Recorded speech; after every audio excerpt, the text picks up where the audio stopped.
Hey everyone, Josh here. So today we're working at the BEW Beetle. So came in for oil or fuel in the oil issue. We got that solved. So up next we've got a squeaky serpentine belt. So if you sit there and watch it, you can see the tensioner jumping around like crazy. So the first thing you're gonna think is the bad tensioner. So that's actually just a symptom. That's not the issue. So I'm gonna run the car and then we're gonna talk about how we're gonna fix this. Okay, so I lied. So the battery's dead, jump pack's dead. So she's not running tonight, but we're gonna fix it tonight. So this tensioner down here, if you take a look at it, you're gonna see it jumping around like crazy. So a lot of times you can't get it on camera because the movement of the tensioner is the same frame rate as your phone taking the video, or it's just gonna be oscillating slowly. So if you take a look down there and it's jumping all over the place, the issue is going to be the overrunning clutch on the alternator. With these small engines, these small diesel engines, even though they say they idle at say 905 RPM or so, it is constantly fluctuating. And basically what's happening is this alternator it's got a little clutch on there, so it's going to drive and then slip, drive and slip, and that way the serpentine belt runs nice and smooth. So a lot of times if this has been switched with a gas alternator, it's not going to have the overrunning clutch, or a lot of times those seize up. So we're going to need a couple tools. So first off, they're not in the nicest place, but I think I can do it in frame. You're going to need an alternator tool set. So it's going to be a Torx bit and then like a multi-point thing we slide through. I'll do a good video on that here shortly. The other other thing you're going to need is a pulley. So this is an OEM INA pulley for the Volkswagen, and Volkswagen's not the only ones that run it. These are all Zen, made in Brazil for John Deere, and this is an INA for John Deere as well, so it's not a weird Volkswagen thing, that's just a small diesel thing. So this is the pulley, and as you see, we gotta slip the Torx bit through the center to hold the shaft of the alternator, and then the multi-point on here is going to spin it off. Okay, so first we're gonna get this belt off. So 16 mil goes onto the tab sticking up, nice and easy.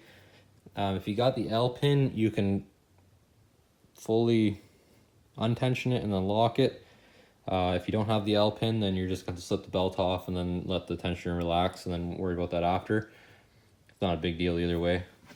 So we're gonna get that out of the way. I need both hands, and then we're gonna try and get the tool in here and show you what this is or isn't doing. Okay, so with the belt off, if you want to just double check for sure that you've got an issue, if you grab onto that pulley, and if you give it just a sharp, like spin one way and spin the other way, it should be locked and spin the one way, and then the other way it should slip momentarily and then grab.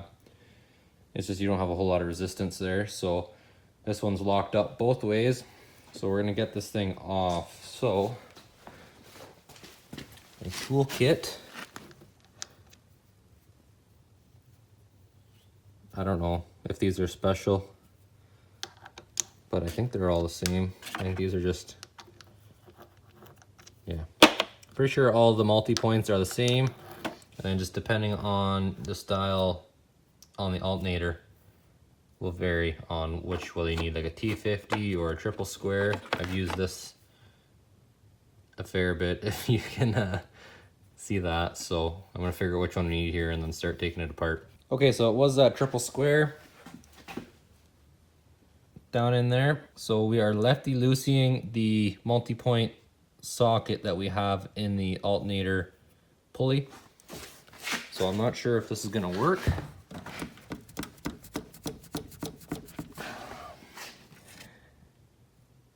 I might need to double wrench this. Okay, so I didn't film that. I didn't want to film the consequences of my own actions there, but double wrenching it did work. The issue is when it cracked free, all my wrenches ended up down in the engine bay, so I have to fish them all out. But I can. Sorry for the filming quality. It's just not a nice spot, but I just thought it would be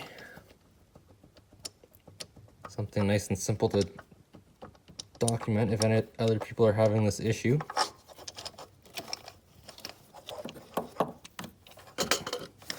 Try and not lose more stuff into the engine bay. There we go. Okay, I'm just filming this off the corner of my toolbox here, but so here's the old one. I can't turn it either way. The new INA,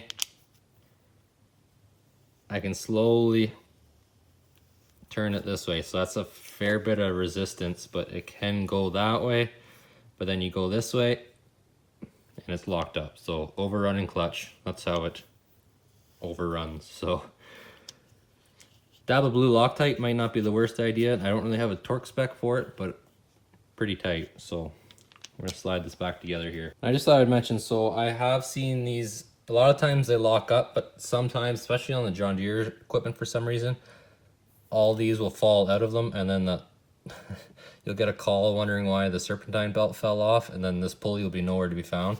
So I've ran into that for a few times, so this is something to kind of keep an eye on.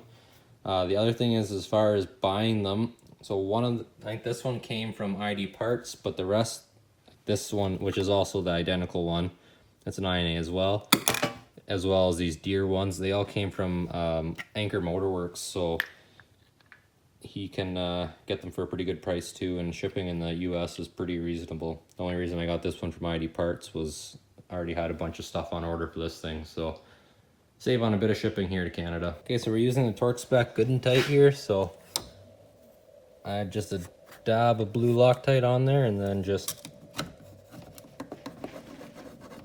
something like that. So really not too bad. I thought it'd be worse on the Beetle here, but they put the alternator up nice and high on this, so worked out not too bad. So then don't forget to put the cover on.